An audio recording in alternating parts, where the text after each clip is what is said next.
Hello everyone, I am Masi Ali Najad and this is The World According to Masi, the podcast where we explore global events through unfiltered conversations with outstanding thinkers and change makers. Today, my guest is Ahmed Alkhatib, a Palestinian-American activist and campaigner. Ahmed grew up in Gaza, survived Israeli strikes that took the lives of dozens of family members. Now, he uses that experience to promote peace and push him back against extremism. Ahmed is vocal critic of Hamas while calling for coexistence and accountability. He writes for The Atlantic, Wall Street Journal, and Haaretz. Let's dive in. My friend said, wow, Ahmed, you're from Gaza. You must have an explosive personality.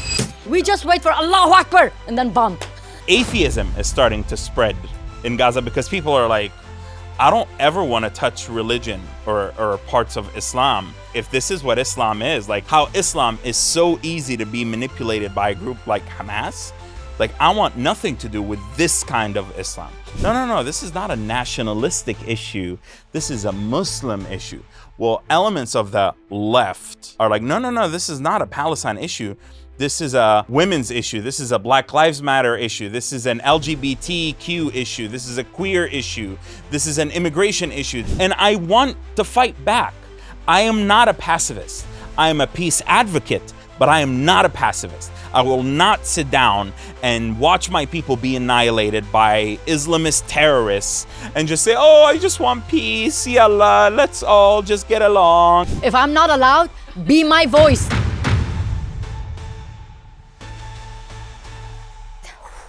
This is going to be one of the most difficult conversation, but like automatically we started from like laughing and that's unique. Being from Middle East means that we experienced war. Like I myself, my childhood during Iraq and Iran's war, bombing. Like my brothers, both of them were injured during the war. It happened like having moment in my life that we didn't have any men in our house. So tell me about your childhood. Because now I think a lot of Iranians being traumatized at the same time. We're happy when we see that the killers, the terrorists being killed themselves. But this is still war. We're worried about future. We're being traumatized. And tell me about your childhood. You experienced the Israeli strike as well.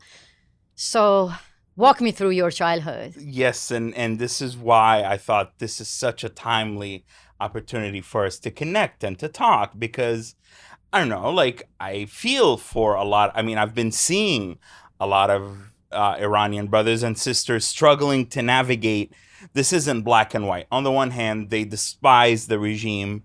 On the other hand, being bombed or being in a war is unpleasant, even if it's potentially going to lead to the killers being punished for their crimes or the killers being undermined, the killer's regime being weakened. But I really want to know about your childhood when you were there, whether you experienced anything that people in the West never even think about it, because I know you have lost a lot, friends and family. So I grew up in the Gaza Strip. I lived in there until the age of 15. I came to the United States as an exchange student, but I experienced both hope and optimism in Gaza and beauty, and I experienced turbulence, violence, and instability. I experienced when Gaza had a brand new airport. Palestinian Airlines. We had a passport. We had the ability to go in and out freely. And then I experienced the second Intifada as a young boy having to go to school while there are Apache helicopters firing overhead. So that's the big picture. But then I also in 2001, when I was 11, I experienced, and I had a near-death experience that really, I would say, shaped my life in that two of my friends were killed, and I lost most of my hearing in my left ear when I was passing by a police station that happened to be bombed.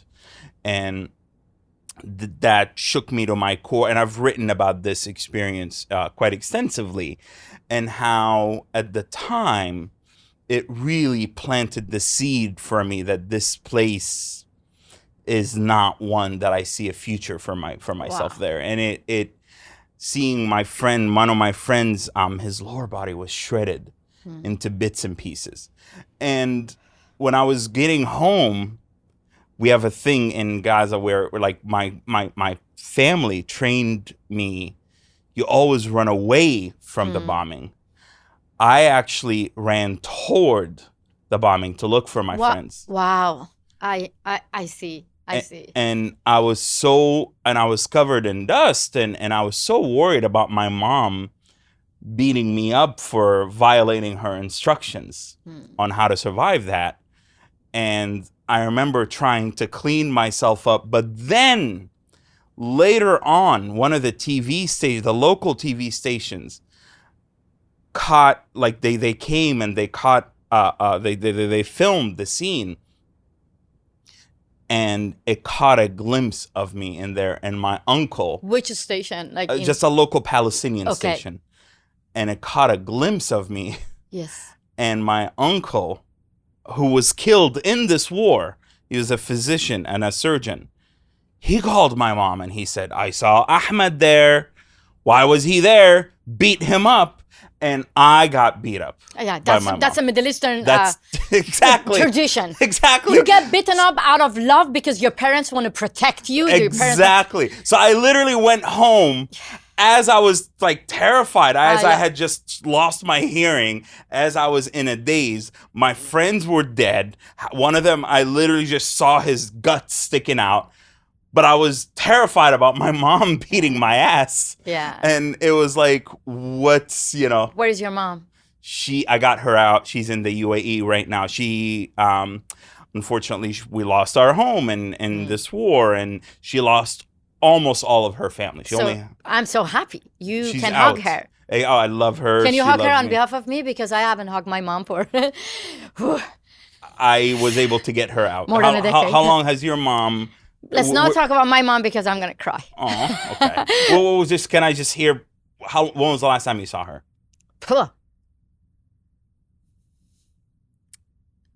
2009. When I left Iran, I haven't had any plan to stay here. So I came to America to interview Barack Obama. Oh, wow. I was invited by Obama's administration. But because of the Green Movement, they got cold feet. So they canceled all the interview, all the meetings, because they didn't want to be seen as like U.S. government supporting the Green Movement, like the uprising, which I still don't get what's wrong with that. Exactly. But they supported the Muslim Brotherhood 2 years later. Hello? Yeah. Sorry, go ahead. No, so I didn't get the interview. Instead, I got my husband. Better deal an Iranian can get from America, but I agree. I lost a lot. So my mother... I didn't have the opportunity to say goodbye to them. So that's why they're being under pressure. They're not allowed to leave the country, and I'm not allowed to, hug them.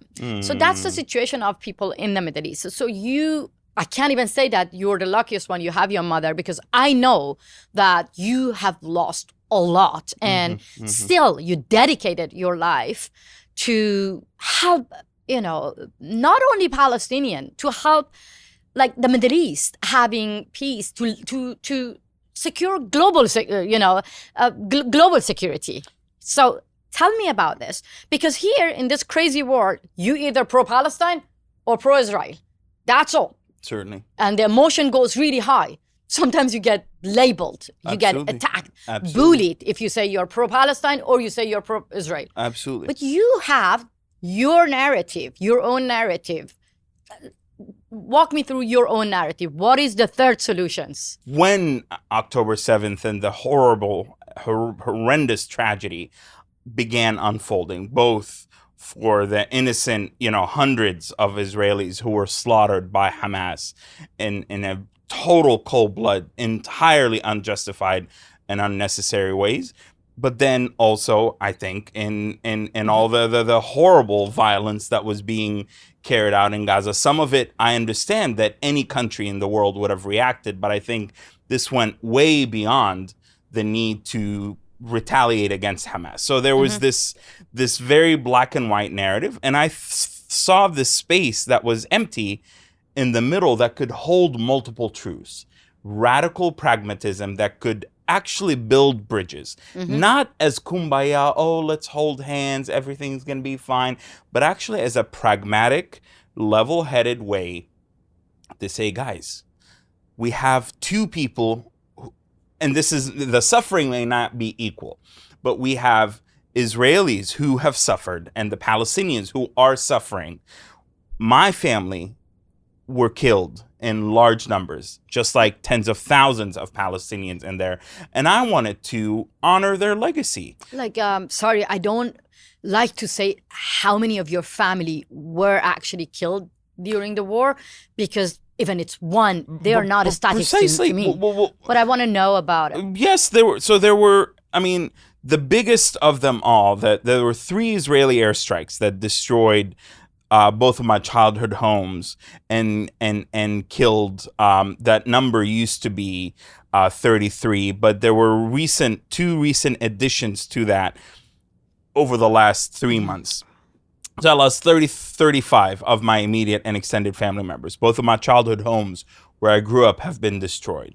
My brother Hamad and his 4 children and his wife were in the house, the family home where I grew up in when it was hit.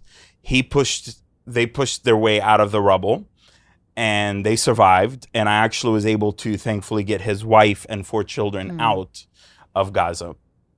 And so for me, the path that I chose is to honor the legacy of my fallen family members, to break away from the vicious cycle of hatred, incitement, violence, revenge, rinse and repeat, and to actually plant the seeds for something that could fundamentally leverage their legacy to do something different, whereby Gaza becomes the pride and joy. Like, this war becomes the pride and joy of our people. It's transformed. It's not just reconstructed. It's reconstituted. It's rejuvenated. And then finally, so that's on the narrative side, and that peace and coexistence are courageous evolutions. They are not cowardly. They are not weak. They're not treacherous. They are courageous. They are powerful. They're coming from a source of strength, emotional intelligence, emotional dedication. And so reformulating how people look at it from that angle.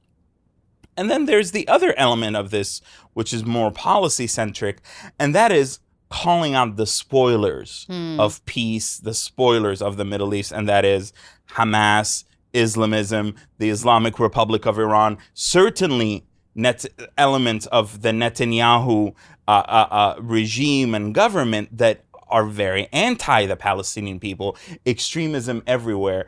But I have especially been focused on Hamas and the Islamic Republic of Iran, because they squandered, like with the Iranian people, they've squandered our potential, our history, our resources. And that's where people were really interested in my message. Me too. I am interested in your messages because I know the backlash. I know the level of attack that you will receive, not only among Muslim community, even in the West. People might actually call you a traitor, someone trying to justify the killings. It's not easy.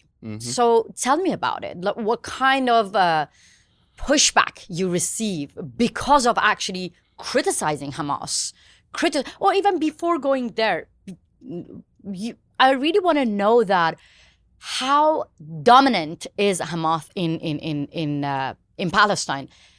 How many people? You said that when you were a teenager you left Gaza.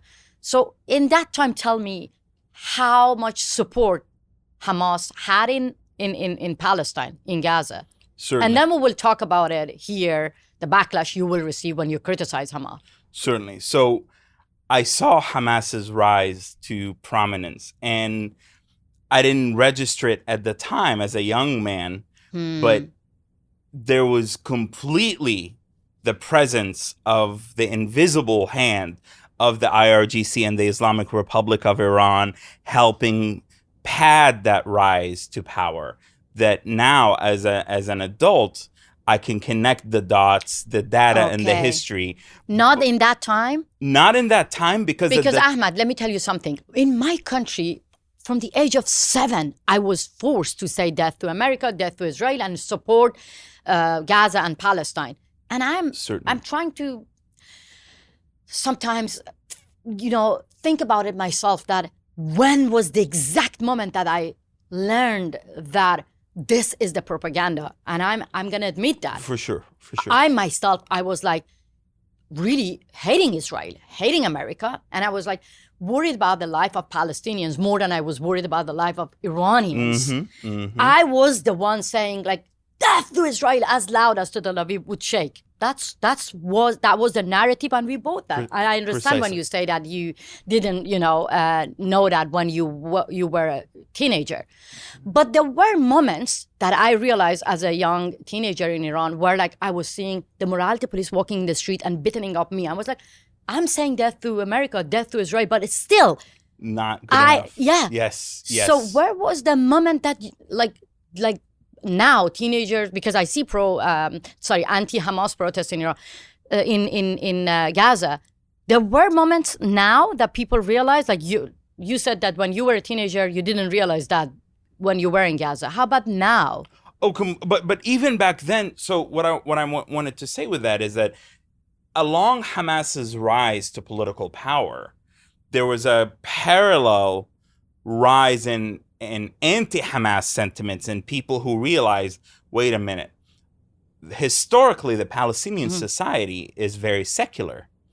You look at my family, they're all hijabis. They're all very committed Muslims. All my sisters but you look at pictures of my mom and family in the late 70s, early 80s in Gaza, and they all have their long hair and they have skirts in Gaza. And their pants and their like dresses. So people realize that we're a secular society. We have a national project. Hamas has a trans-Islamist project that connects Palestine to the Muslims worldwide. To the Muslim, this is not just an Arab cause. This is not just a Palestinian cause. This is a Muslim cause. And so there were many Palestinians who said, whoa, guys, no. We have a very narrow, specific desire to have a Palestinian state, etc. So Hamas was always a polarizing entity. Now, at different phases and stages, unfortunately, they strong-armed the Palestinian Authority. They received a lot of money from the likes of Qatar, from the likes of Muslim Brotherhood abroad, from the likes of the Islamic Republic of Iran. And then there were the infamous 2006 elections. And then they just violently took over this in 2007. The very day of my political asylum interview, I was 17, in the United States, was June 14th, 2007. And that date is the very day that Hamas literally violently took over the entirety of the Gaza Strip. I was the first to get a wave of Palestinians getting asylum in the United States. So because of Hamas's control. So we're talking about 18 years of forced control of Hamas in the Gaza Strip. And yeah, there are generations, half of Gaza wasn't even born at the time that Hamas took over. That's why you hear that statistic of 50% of people in Gaza are under 18. It's a very young territory. So it's not so much that it's not necessarily, rather, that everybody supports Hamas in Gaza. It's that a lot of people they only know Hamas, just like a lot of people, they only know the Islamic Republic. Now, however, not just because of the war, but because of Hamas's behavior in Gaza, people have turned against the terrorist organization in mass. They have been saying, I don't know if you have the same word in Farsi, Hamas's greetings for Eid al-Adha said, we have presented Gaza as Qurban for the Muslim, like basically sacrificial lamb. Exactly. Tell me about it. Like, okay, in Iran, we know the level of brutality. I have seen myself public execution in Iran. Mm-hmm. I have seen public lashes in Iran. Mm-hmm. I have experienced being beaten up by morality police in the streets. Mm-hmm. I have seen people being killed for the crime of protesting. Is this any similar? I mean, you tell me if there is similarity between Hamas and Islamic Republic when it comes to oppressing people, public executions, public lashes. If you go to my Twitter profile or my Facebook or other socials, I mean, it is like a repository, and I have made a point of sharing just the last video I shared. A literal child, they filmed themselves because he supposedly might have stolen a bike, and Hamas beat him up and broke his leg. So Hamas goes out of its way to execute people. Hamas executes its own military commanders, and then they'll say, oh yeah, we think he might have been a homosexual. We think he might. So like, unfortunately, there isn't as much of an understanding of the brutality of Hamas against Palestinians. And this is where I tell a lot of the Western, especially white, leftist, liberal, pro-Palestine people and other ignorant Arabs and Muslims and even diaspora Palestinians who grew up here and don't know Hamas. It's like, did you guys know that Hamas's first victims were exclusively Palestinians? Did you know that Hamas's first victims in the 1980s, and I have the receipts for all of this, the history and the archives have the receipts for all of this, were women. Remember what I said about how they were dressing in Gaza? They were throwing acid in women's faces for dressing up. They were doing the equivalent of the morality police, chasing after women in Gaza and saying, be modest. So women, Palestinian women, and suspected collaborators with the Israeli army, which is rich and ironic because did you also know that Hamas's original budget, because there was a civilian administration that's part of the military occupation of Gaza before 1993 and 94 when the Palestinian Authority came in. The Israeli military ran the whole Gaza Strip, but they had a military governor. What's hilarious and ironic is that Hamas's whole budget and requests and instructions and permits, they came from and were approved by the military governor, the Israeli military governor. So it was okay for them to work with the Israelis, but any other Palestinian, they would go and kill and beat and torture. Sinwar, he wasn't in an Israeli jail for killing Israelis. Who was Sinwar? The audience don't know. We are from Middle East. Okay. So Yahya Sinwar, who was backed by the Islamic Republic for years and years, you tell me about it.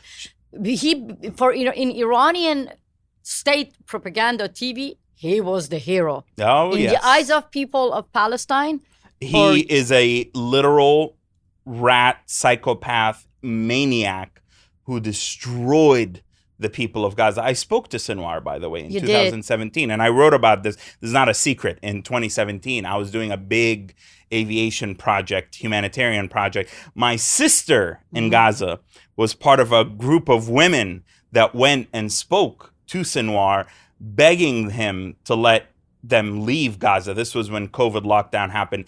He is such a misogynistic, evil, condescending, ignorant, foolish, maniacal figure that it is hard to believe the extent to which the Palestinian people's fate and history was shaped by such a figure. So this guy in the 1980s... He reminds me of Qasem Soleimani, because Qasem Soleimani was portrayed as national hero in the West among some of the left and liberal figures. Yahya Sinwar was the same, portrayed as national hero because, correct? Well, it's funny you mentioned Qasem Soleimani. Sinwar worked very diligently with Qasem Soleimani remotely to make sure that Hamas reconcile with the Assad regime, with Hezbollah, because there was a small split after 2011 when the Syrian people revolted against Assad. Hamas, elements of Hamas said, well, maybe we should support the Syrian people. And then the Islamic Republic of Iran, Hezbollah, and Assad were furious and they cut off funding. And then Sinwar worked with Soleimani in 2016 and 17 to repair the relationship and make sure that Hamas was back in the good graces before Qasem Soleimani was assassinated. So Sinwar created basically a counterintelligence secret police of Hamas in the 1980s and early 90s to catch spies. But, you know, you got to remember, just like in the Soviet era, just like in the Nazi era, just like in any era, the term spies basically becomes applied loosely to your opposition. So anybody suspected of being an opponent of political Islam, they were going left and right and saying, he's a spy, kill, eliminate, kill. And that's why Sinwar, who at the time was a complete psycho figure, he killed 2 Palestinians, including one person, with his own hands and mutilated him.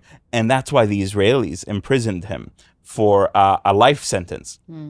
He was released in 2011 as part of an exchange deal with Gilad Shalit, in which Hamas exchanged 1 living Israeli soldier with 1,000 prisoners. And then this Sinwar is the mastermind behind the October 7th attack. Yeah, he was not alone. It was the mastermind, in my opinion, were the Ayatollahs in Iran. Certainly. That was absolutely coordinated war. Completely. So, but he's a Gaza address. Okay, got you now. But my question is how you deal with those who, we get back to October 7th, but how you deal with those in the West portraying Qasem Soleimani and Sinwar as hero. University campus, media, mainstream media, they call them like national hero in the name of, I don't know, you tell me. Certainly. Well, so there's tiers, there's a spectrum of opposition. On one end, there really is just ignorance and just lack of information, and a sense that Gaza was like the Warsaw ghetto, and the poor Palestinians, they just had to resist, and they had no other option because Gaza was so terrible. And Ahmed, you're just like you're just like, you know, you're self-hating, you don't know. Self-hating, wow. Yeah, exactly. You're shilling for the Zionist or whatever. On the other end of the extreme, I mean, I've had to talk to security firms, like we've had to like talk to like FBI counterterrorism. Like there's been some horrendous people send. I mean, I've had, and I'll share this. This is a little bit intense, but just to give folks a sense.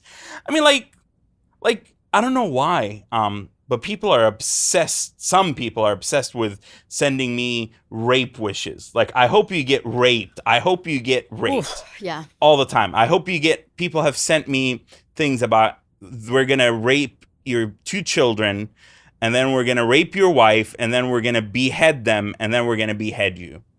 Really sadistic, horrendous. By the way, I'm single. I don't have a wife. I don't have children. So like the extent to which the ill wishes and the violent threats is absolutely out of control.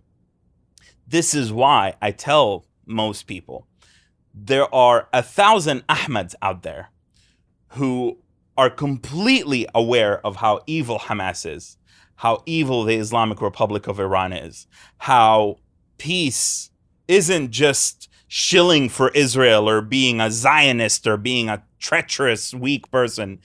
Peace is good for the Palestinian people. Peace and nonviolence and being, you know, like evolving. That is what's going to preserve the lives of Palestinians. But they're terrified. Some of them have families. Some of them have businesses. I've had people tell me, Ahmed, I start speaking out against Hamas. and my family are crazy. All of a sudden, I can't The get family back there. the family here Why? because they're all pro-Hamas. Because they're all the pro. division. They're like, I started speaking out against Hamas, but I can't get play dates for my children. Or I started speaking out against Hamas, and then people at the halal market or at the mosque or at the this or that, like Here in the West. in the West. So they faced backlash. Precisely. So you asked about the West. I mean, now the funny thing is in Gaza, there's both an actual danger, so some people don't speak out, but there's also actually more courage in Gaza to speak. Like, both things are ironically true in Gaza, where people, because they experience life under their resistance, they experience the consequences of Hamas's behavior, they see Hamas on the ground, they hear Hamas in Arabic. Wow, that's familiar for me. So they're like, screw you guys, versus here in Manhattan. When you compare two people really like on the ground, Vanilla. what they tell you exactly about. They tell me is everybody's I mean, I've heard this from people. I've heard from several people in Gaza that like people are like atheism is starting to spread in Gaza because people are like, I don't ever want to touch religion or parts of Islam. If this is what Islam is, like we see how Islam is so easy to be manipulated by a group like Hamas. Like, I want nothing to do with this kind of Islam. They're like, we see that resistance and the sloganeering and from the river to the sea and all this and like the Al-Aqsa flood, you know, and Hamas's thing is anytime you want to justify an action, just like the Islamic Republic of Iran, say Al-Quds. Just put the name Jerusalem to it, and just everything is going to be fine. And it's like, so take that and take the fact that in Gaza, I'm not talking about the West Bank, I'm not talking about the people in Pakistan or Turkey or Jordan or Egypt where Al Jazeera has done a lot of brainwashing. That's not what I'm talking about. I'm talking about people on the ground. That's my constituency. That's what I care about. Versus vanilla and champagne activists in very close to where we are here, you know. It's like, you know, it is very disheartening to see not just elements of the Arab and Muslim and Palestinian community, but to see the so-called intersectionality left of somehow Palestine is not just, and remember what I said about Hamas said, no, this is not a nationalistic issue. This is a Muslim issue. Well, elements of the left are like, no, this is not a Palestine issue. This is a women's issue. This is a Black Lives Matter issue. This is an LGBTQ issue. This is a queer issue. This is an immigration issue. This is a Black Lives Matter issue. This is a put in the bucket and just let's throw every social cause, and this is what the Israel and Palestine. So it's become an ideological vector through which people signal a belonging to a greater cause, to a greater group. And I'm like, whoa, guys, I'm sorry. Half of you can't even point where Gaza is on the map. The other half don't even know the origin story of Hamas. And the rest of you never willing to go and live under Hamas or Islamic Republic. Exactly. Finally, like, I'm sorry. Like, there is a sense of, and I'm not speaking about morality in the same way that the morality police of the Islamic Republic of Iran, but like, you don't kill people because it's a criminal, it's this, it's that, but it's wrong. It's immoral to kill people. It's immoral to commit acts of violence like this. We have laws. Like, terrorism in the name of resistance, that's immoral. Like, that is wrong. That is ineffective. It doesn't help you. But like, it's wrong. Like, it is like, you cannot on October 7th, like, this is what I've said. I remember, even for the Muslim value, like there really were values in Gaza that I was raised with. I remember even my mom, we would go to the shawarma line, and like there's a respect for women's spaces. There is a respect. My uncle was the director of the Paralympics, the Special Olympics, for the Palestinian Authority, and he would have all of these delegations in Gaza from all over Europe coming in there. Beautiful, gorgeous. I remember this so vividly as a young boy.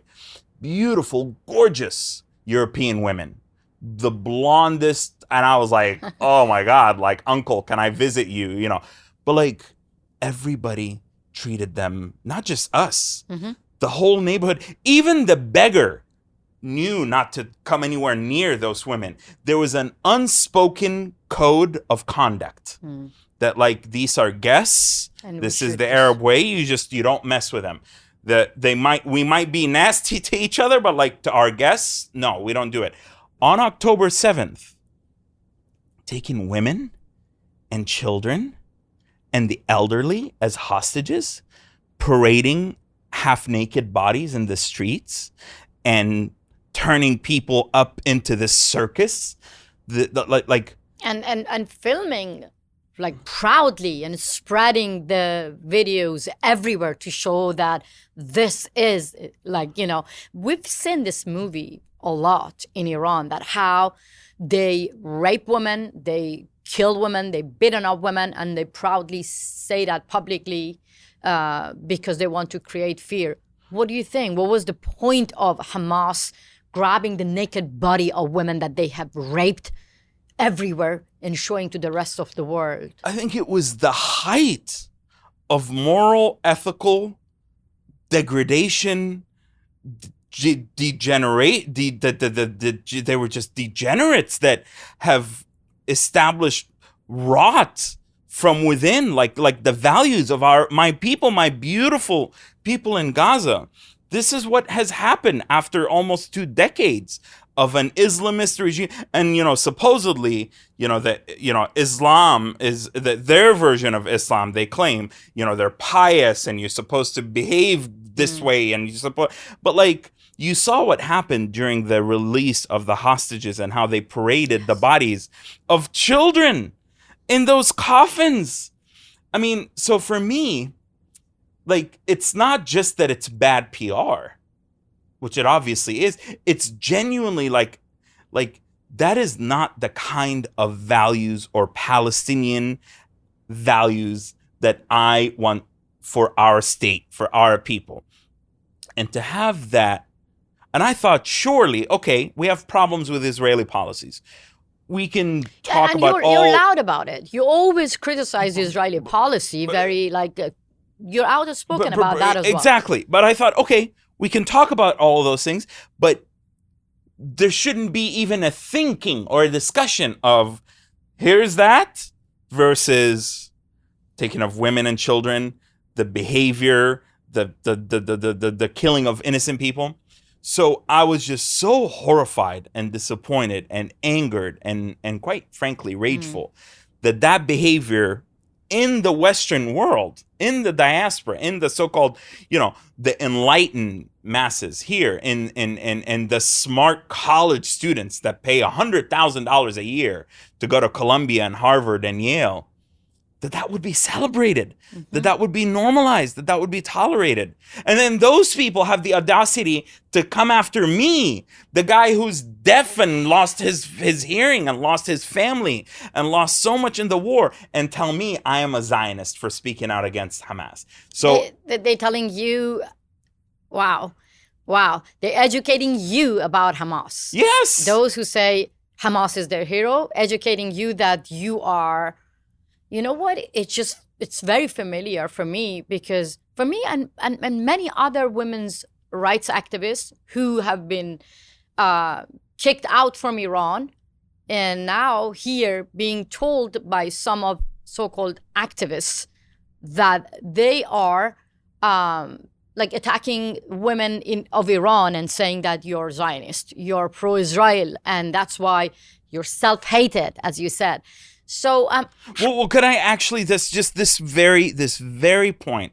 I really want to ask you this thing, because one of the things that I have been, I mean, what we saw in Gaza happened on steroids during the last 3 weeks with Iran. One of the things that I want to hear what you thought about. I saw this video of these, like, first of all, half of them, 3/4 of them were men, but these Western pro-Palestine types, but they were also indirectly, like, they were like, we're anti-war, blah, blah, but they're you really... cannot be anti-war without being anti-Islamic Republic, anti-Hamas, Precisely. anti-Hezbollah. Precisely. So I welcome them to call the rest of the world to end this war. But they have to end the roots of this chaos and war in the region, which is Islamic Republic. So what was your question? No, that's okay. But that's why I'm asking you. They were so they showed this video, and they were like, oh, look, it was like some wealthy part of Tehran, and they were like, oh, look, there's women without hijabs, and there's like, Tehran looks so modern, and they want to make it seem like the Islamic Republic of Iran is the same as the Taliban, but women have their rights in Iran, and these are like Western white people that are like, Iran is like good for women, blah, blah, blah. And like, so many people sucked up that propaganda. And I said, hey guys, like, are we going to sit here and really forget that, like, Iranian women get beaten and killed and tortured for wearing the hijab? That like it was just shocking that they went and hand selected a scene in Tehran that showed a few women without their hijabs. They maybe have been Western, and they were like, look, Iran is an advanced nation. It's not the Taliban. My brother, this is the reality. Everything is happening right now in Tehran. If women walk unveiled in the street, this is what they have been fighting for it. It's not like the Islamic Republic said that, okay, here we are, we allow you to walk in the streets. No, they have paid a huge price. Mm-hmm. Only 2 years ago, Mahsa, 22-year-old girl, got killed for just showing a little bit of her hair. Mm-hmm. And when people took to the street, more than 700 people Mm-hmm. got killed by the security forces, the Revolutionary Guards members. And the West, I think they want to see this side, and they want to ignore how women of Iran paying huge price for this small, change. Women are right now that I'm talking to you, they are in prison for the crime of singing. Singing. Like it's crazy. Singing is a crime in Iran. And now, yes, in the West, I see anti-war activists even holding a picture of the TV presenter. You saw that as well. Yes. And calling... She's the hero. Yeah, the hero. Oh my God. And that woman was the one said that Mahsa Amini deserved to get killed because she broke the law. So that's my question. Exactly. How do you handle your anger when you see this? Because let's be very clear, it breaks my heart and it makes me angry when I don't see... Yes, now they called for the end of war between Israel and Islamic Republic of Iran. So another war is still being waged on women, on men. Mm-hmm. And now people in my country get executed for the crime of criticizing the government. Mm-hmm. Women in prison right now are suffering for the crime of just, saying no to Islamic Republic peacefully. Mm-hmm. So why don't you take to the street? Why don't you have any strategy to say, end this war? How do you deal with your anger when you see this? This is not fair to us. Yes. I mean, I really do appreciate, like, that. To me, that question right there shows a high level of emotional intelligence, because I honestly, like, there are multiple fires from within, and this is where I do have rage toward the fact that people give Hamas a pass. People are calling for a ceasefire in Gaza, which, like, I don't want the killing to... I mean, like, the war in Gaza is going nowhere, but at the same time, it's like a ceasefire that freezes the conflict and allows a weakened Hamas to stay in power is a disaster. It's like a wounded Islamic Republic, like a wounded animal, like a crazy, mad. Precisely. They will take revenge on their own people. That's how Iranian people see the thing. Like, if you don't finish the job, but if you leave the people of Iran with this wounded regime, exactly, then they will suffer more. That's literally what Hamas is going to do. It's going to reconsolidate its presence as if the last two years haven't happened. Like, it's going to be a disaster for the people of Gaza. And then it's going to be like, well, why is my family, half of my family dead? Why is Gaza destroyed? Why is my mom homeless? Why is Gaza annihilated? And you were talking about the rage. The rage, yeah. So and honestly, like, I have become a prolific writer. I mean, I publish and I think you have, like, I've seen some of your writings, but like, I think more than me, way more than me, you are positioned to write op-eds and stories in publications and be platformed in ways that, like, I would almost envy. So I strongly encourage you. Like, I think this rage that you're describing is a brilliant Wall Street Journal 800-word op-ed waiting to happen. And I will personally help facilitate that introduction.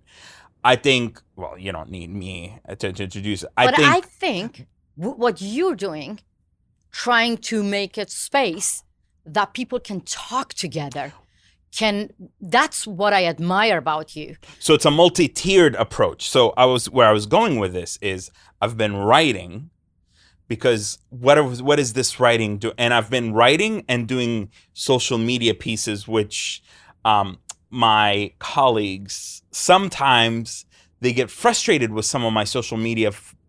They ask me, are you becoming a social media pundit? And that is not my interest. I want to be. Social media is your weapon. But precisely that. And I want to fight back. I am not a pacifist. I am a peace advocate, but I am not a pacifist. I will not sit down and watch my people be annihilated by Islamist terrorists and just say, oh, I just want peace. Yallah, let's all just get along and stop the war in Iran so that they can fund Hamas again. And yallah, stop the ceasefire in Gaza. And then all of these activists, they're going to go, half of them, they're going to get jobs at Goldman Sachs, at, BlackRock. They're going to get comfortable, amazing lives because they're all going to elite schools. The other half, they're going to move on to the next group of brown people to save. They're going to move on. Our people are going to be stuck and forgotten. And suffer. Precisely. As you are in touch with people in Gaza, they are telling you that how much hate they have. They've shown. I mean, they don't need to tell you. They took to the street in Gaza, chanting against Hamas. Have you seen mainstream media talking about it? Very little, and reluctantly, and only because I shamed them into it sometimes, and only because it's inconvenient. The narrative is to say, Israel is the focus, Israel is the boogeyman. There is kind of like this black and white, and also a lot of the pro-Palestine people, they didn't want to talk about any of it because they're like, no, we just want to say Israel's doing genocide in Gaza. That's the only thing that matters. So when I said social media and then writing, exactly, you beat me to it because this is what I meant. You're like 5 steps ahead. That creates the recognition that can lead to the space, that can lead to the action, that can then lead to you actually building, if you have the resources, if you build a team around you, if you build infrastructure, that can then lead to you building some access to political power with some actions. Like I don't know. I don't want to see, if I were like you, like, I would make sure that sanctions are not lifted off the regime so that they don't, unless they fundamentally change course, which I think it's rotten to the core. And I don't see that happening. Like, I don't see a scenario in which anything substantial can come out of a nuclear deal only between the United States and Iran. So now, no more proxy war. Now we're facing direct war. The Islamic Republic always used Hamas, Hezbollah, Houthi in Yemen. Syria, everybody. Exactly. For its, creating chaos in the region. Exactly. No more proxy wars. This is a direct escalation, direct conflict between Israel and Islamic Republic of Iran. We had 12-day war, which is a significant and dangerous shift. How do you, with your experience, with your expertise, how do you see this effect on like the real war, the main war in the region? Certainly. So the concept of the Overton window has shifted. Right now, for example, there were reports over the last couple of days that the Israelis are not going to give up their air supremacy over the skies, over the Islamic Republic, because they want to make sure that if there's movement or regeneration of the nuclear program, that is struck again. They want to make sure that if there's an effort to resupply Hezbollah, to try to rebuild the proxy network, that is prevented. I think the Israelis and also the United States are well aware of the fact that this has to be like this, that this is ultimately a temporary ceasefire, that there is a chance a new target could be revealed, a new opportunity could present itself to really decimate the regime even further. So I wouldn't rule out another confrontation, even if it's limited sometime soon. I also think that the main menace, which is those ballistic missiles, that's ultimately the main tool of power that the regime had in forcing a ceasefire. That's the main tool that they had, and they caused some destruction in Israel. And so I don't think the Israelis, or the United States for that matter, are going to give up on trying to undermine that. And it could be a multi-year effort to try and weaken that and really rob the Islamic Republic of that. My main interest at this, so that's on one side. On the other hand, I think, for me, I've said this time and again, from a Palestinian self-interested point of view, there will never be a state of Palestine or peace or stability in Palestine for Palestinians, forget Israel, as long as the Islamic Republic of Iran meddles or sometimes I would shift exists in its current shape and form. This is clearly the ideology of the Islamic Republic. They have been spreading this ideology for more than 4 decades, saying that they want to wipe out Israel from the map, from the earth. But now maybe they can actually exist, but be completely impotent and useless. 3 pillars help Islamic Republic to exist: death to Israel, death to America, and women hijab. Yes. Like women's rights. Agreed. So women are resisting. Women are not bowing to the Islamic Republic. They're not negotiating their rights. They're just gaining back from the Islamic Republic. And I think the Islamic Republic understands only one language: pressure. So do you think that, like, now if Islamic Republic say that, okay, we believe, I don't think so. They're not going to say that. But if they say that, okay, we're going to help you for a 2-state solution, that's going to help Palestinians. You believe that they're going to do that?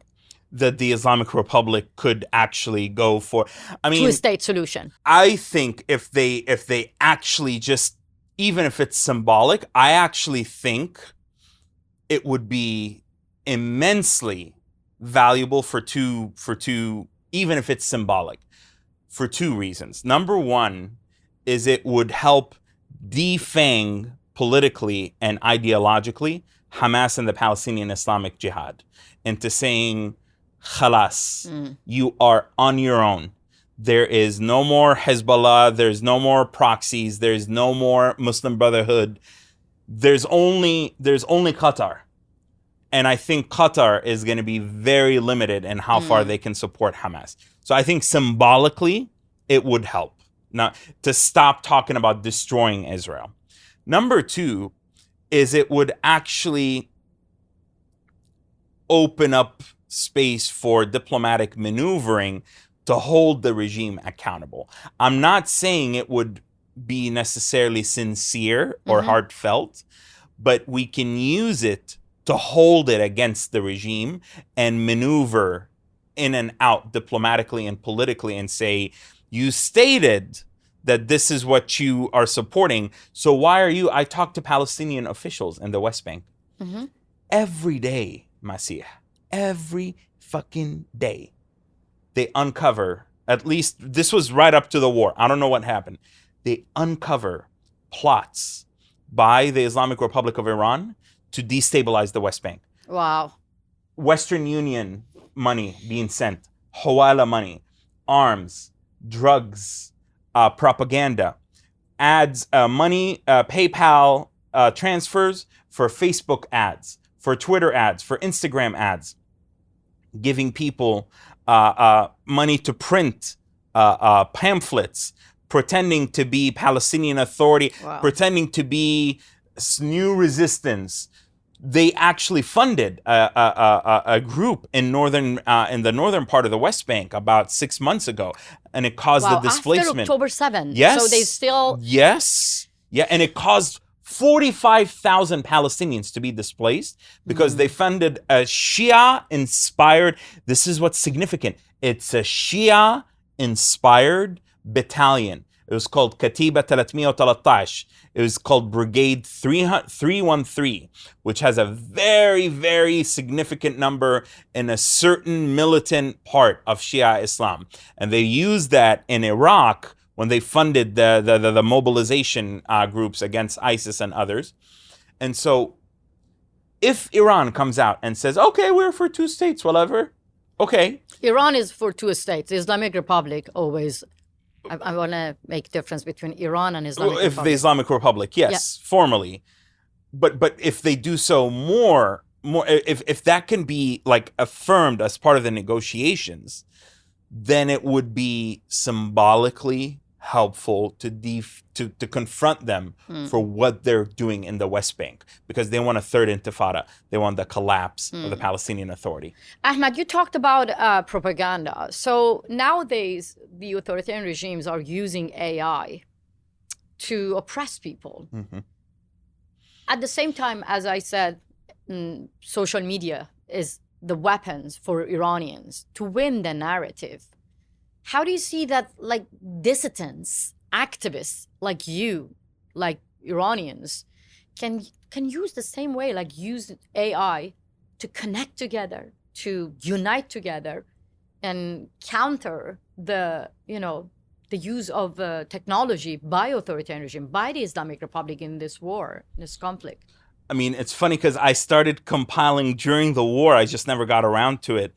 The massive use of AI to inflate the capabilities, the missile capabilities of the IRGC, and to say all of these launchers as far as the eye can see, or to show these impressive, bases inside the mountains, or to show these convoys, or they would show these images of downed F-35s and downed American planes. So like, I really wanted to do like this deep dive into the AI that they use. They're really good at this, like the Iranian regime. Oh my God. Like it was both amazing from a volume point of view, ridiculous, but ridiculously so easy to tell and detect. It was unreal. However, where I think AI, for example, where I noticed, to answer your question, I noticed its use, and I think it could be the way of the future, is, I don't know if it was Iranians or Israelis or just casual observers, AI as a tool of comedy to mock the regime. Yeah. I thought that was exceptionally effective. To comedy and to mock and undermine the regime, and to make Khamenei and to make the IRGC and to make the military establishment and the secret police look so ridiculous, and especially the political apparatus. Because there is something, like when I was like, I don't know, like they give you these hints, like when you're going to have a really serious interview with someone, I don't know, picture them brushing their teeth in their underwear or something, or picture them doing something silly, or picture them crying or something. It's like there is something that accelerates breaking down the wall of fear when you see people in a comedic sense. Like Sinwar, for example, there was AI all up. They call him, because I mean, I don't go for making fun of people's appearances, but he looks like making fun of dictators. He looks like a rat. He really, like genuinely, and this is before October. He genuinely looks like a rat. So people in Gaza and people in Israel generated all of this AI of him in tunnels, and he looks like a rat, and it became the norm that when people in Gaza talk about Sinwar, like they would use references or imagery, AI imagery of him as a rat. Or there was a famous, very iconic image, like short video, like 5-second GIF of him as a rat eating a slice of pizza in the tunnel. So that's what I would hope can. The other thing, though, I will say, just to get a little bit more serious. No, actually, that's mocking dictators is an amazing tool in the hand of those being oppressed, because they don't like that. They hate it. They despise it because they want to be taken seriously. You know, like imagine if Kim Jong-un could be mocked for all sorts. I mean, and believe me, there's a lot to make fun of there. But just one last thing is, because of safety concerns that people have in Iran, perhaps AI can be used as a way to, in a visually compelling way, tell their story without revealing their true identities. True. But I want to share my own experience, what happened to me. And then if you have any experience of facing backlash from the, pro-Hamas or Hamas itself or Islamic Republic, because I think now they hate you as well. They hate any people from Gaza and Palestine that they're not supporting the Islamic Republic. So basically, they're going to come after you as well after this interview. Oh, they did last time we did a picture at Oslo in 24. They, my socials really, they said, when we did a post and we said we feel politically homeless, they developed a meme for me where they said, no, you already have a home, and they put the logo of the CIA. Wow. Like, you both have a home. It's called the CIA. When it comes to, I know we are the agent of CIA, we are the agent of Mossad, we are the agent of MI6. But there's one thing different. When it comes to women, they have another thing to patronize us. Let me tell you story. I mean, you've seen that. Iranian state television said that Masih Alinejad was raped by 3 men in subway. What? That's a way they try to patronize you, but discredit you by saying that as a woman you were raped and this is your fault, and now you're a bad woman. How sick. Yeah, so that's another tactic. They try to use AI, edited video, deep fake, to bully women's rights activists. In my case, I want to share a story. Davos conference disinvited the Iranian regime's foreign minister, Javad Zarif. Instead, they invited me. So for the first time, they decided to actually allow Iranian dissidents to represent the nation. Wow. Yeah, and I was very excited. Exactly. Yes, it was a big wow. And I was ready to go there and give information to the media. Right after when I finished my talk at Davos, I came out and immediately I was bombarded by messages, questions from journalists asking me about a porn video of me being out. And I Googled, I Googled my name. I mean, this is ridiculous. I Googled Masih Alinejad, sex, porn. Yeah. And I found, wow, immediately when I saw a video, a curly woman engaged in sex, I was shocked. I called my husband. Yeah, I called my husband. I said, did you see the video? Our video is out there. Everyone talking about our video.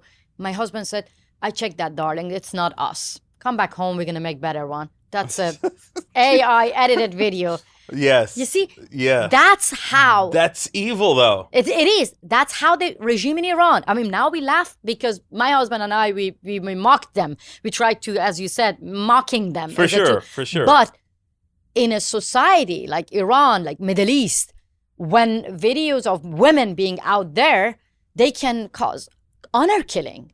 They know for sure. They know that how they can, discredit women in the Middle East by exposing, Sure. No, absolutely. By the way, I mean, I'm glad you have this healthy attitude about it right now. But I did have a discussion with several of my colleagues on my team one time, and they were like asking me like, well, I don't know, what if somebody like makes a deep fake of you or whatever, like in a compromising position.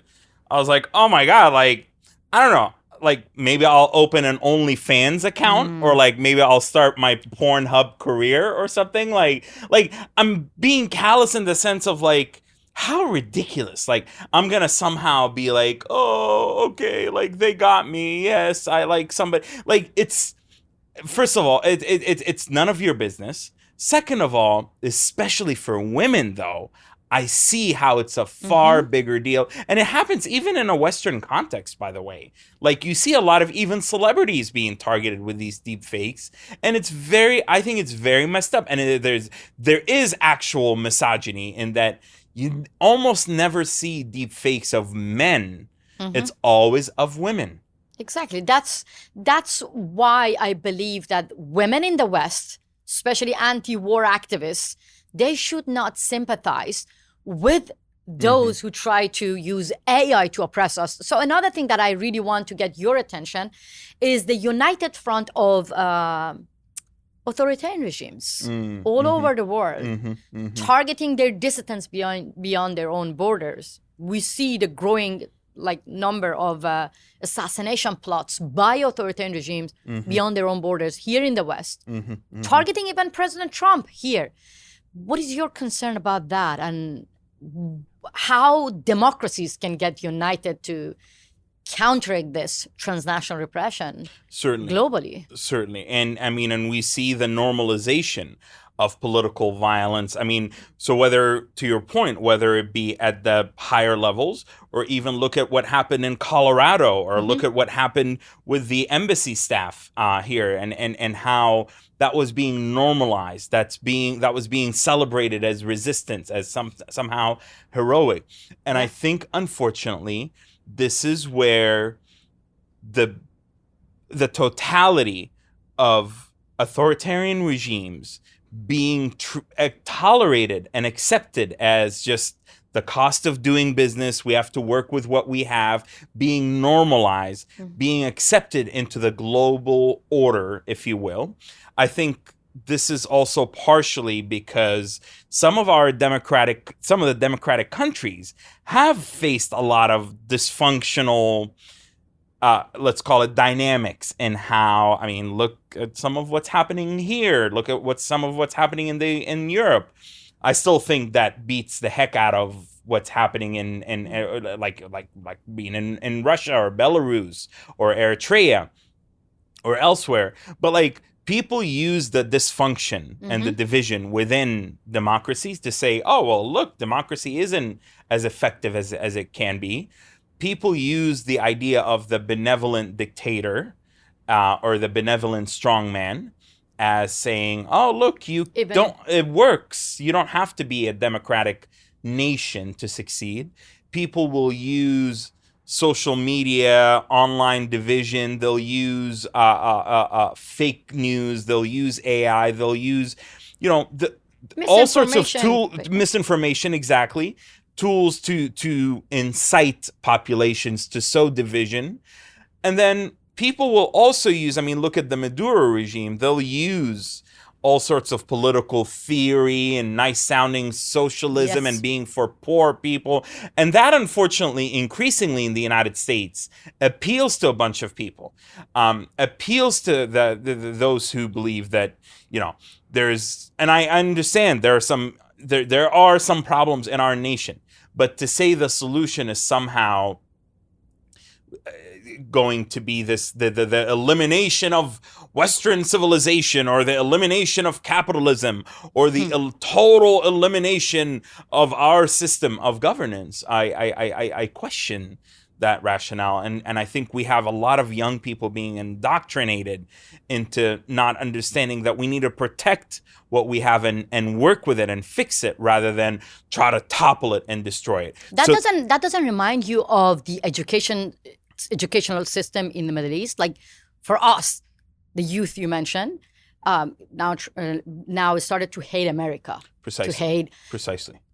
It just reminds me of the educational system in my country, where we grew up to hate America, to hate democratic values, to hate the universal values, not like Western values.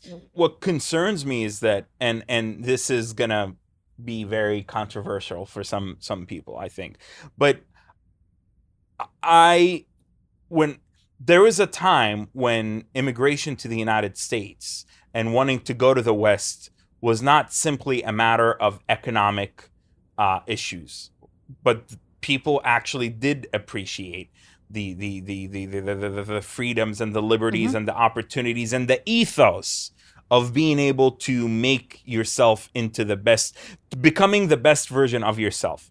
Whereas right now, there's a demoralization in the West that has taken place, whereby immigration is seen more as an issue for convenience, rather than a values-driven desire to be part of this new West, whereby within like a generation of immigration, you look at a place like Canada, I see a lot of folks in the pro-Palestine movement who are regularly talking about how, like the deep hatred for the Western world, for supporting Israel. And again, you can have an issue with the policies that are being promoted by the Western world toward Israel.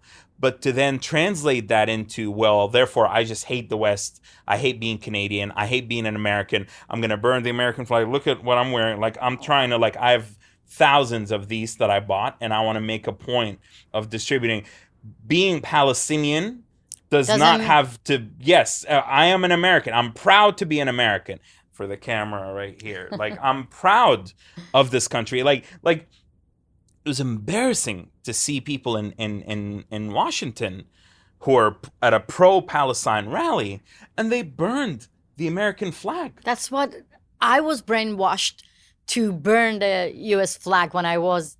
But these were American kids, and so I see it as being connected. I see the rise of dictatorship, like, this is my opinion, the rise of dictatorships, the retreat of democracies, and the weakening of democracies from within. I see the two as being connected. And if we don't, and some of that, by the way, is also the fault of the ultra, I think there is something to be said, to be fair, about the ultra powerful, the ultra wealthy, neglecting to think of how do we inspire the younger generations to stay motivated, to stay engaged, to protect democracy and not being ignorant, and to give them a piece of capitalism that makes them, because democracy and capitalism really do go hand in hand, and to make capitalism that works for everybody. That's why part of my desire to rejuvenate Gaza and reconstitute Gaza is capitalism for the masses that works for everybody, not capitalism that's like for the crony capitalism for the top.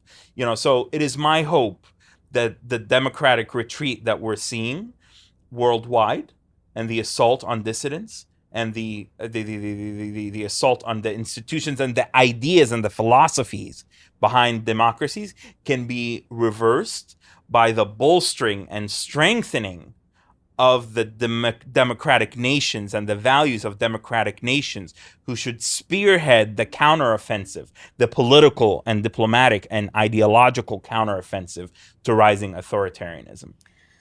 Ahmed, I know it's not easy to be a dissident from Palestine in America, but if you have 1 minute, are you going to talk to people in Gaza? or you're going to talk to people in America, or sending a message to people in Israel? If I had a minute, I would talk to each one of them, actually, Okay. and I would I wanna split hear. it. I would split it into 15, 15. Is that correct math? Yeah, 15 seconds. Go with your heart. So I would say to the people of Gaza that you can shape your own future. You can make decisions and priorities to move away from some of the ideas that you have been told are necessary for your freedom and liberation and nationhood, and that will absolutely make a difference. I will tell the people of Israel that there are many willing and capable Palestinians who are absolutely wanting to make peace, who are absolutely looking forward to the end of the conflict, but that also requires dealing with the extremism that has proliferated within the Israeli society and political sphere. It's a two-way street. It's both of us, but there are many Palestinians, even if they're not out there in loud masses, that are willing partners for peace. I would talk to Americans and say, Americans and the global ally movement and solidarity movement, and say, please be good custodians of the cause that you have the privilege to speak about. Please understand that the Palestinian people are not monolithic. Understand that Hamas is an evil menace that has been used to set the Palestinian people back by generations. Please understand that if you genuinely cared about democracy, freedom, liberty, and self-fulfillment, you would not be supporting a terrorist regime that has been that has stolen our people's resources and robbed us of our potential to be our best version of ourselves, and that we need allies and help, but we don't need cheerleaders for terror in Gaza and in Iran. Exactly, Ahmed. We both carry the wound of war on our body, mind, memories. We both carry the wound of being oppressed by Islamists. We lost a lot of things, but not hope. Exactly. Both of us are full of hope that one day we can go back to the Middle East, Inshallah. hug each other, inshallah. Inshallah. Hug each other, dance together, sing for freedom. And I can hug my mom, you can hug your family. That's the dream that we are fighting, both of us, fighting against, Islamic Republic, Hamas, and authoritarianism. So Precisely. I really hope one day that I can hug you in the Middle East. Inshallah. It will happen.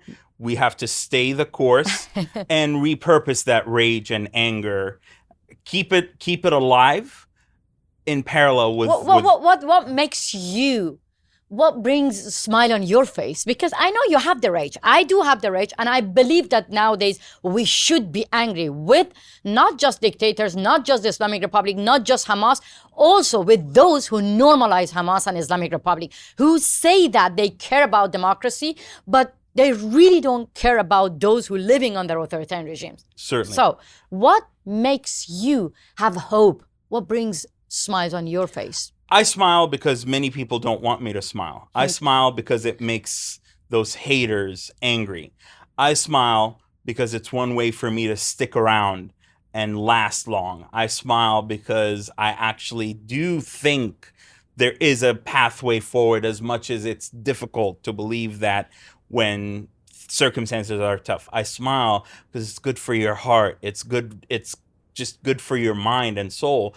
And I smile because I am privileged, after all, to have the ability to speak about this issue the way that I do. I have the freedom. I have I've configured my life in a way where I can withstand the massive pressures and incomings. And I'll close by saying I smile because despite the pressures, I actually have a lot of people, Palestinians, Arabs, Muslims, and others, and Israelis, and Jews, and parties, people from outside of the aforementioned groups, who are saying, thank God someone else is someone is saying what you're doing. Like someone is saying this. Someone is saying what needs to be said. And yes, you're taking a lot of incoming, but I know that there are many Palestinians in particular who are grateful, especially from Gaza.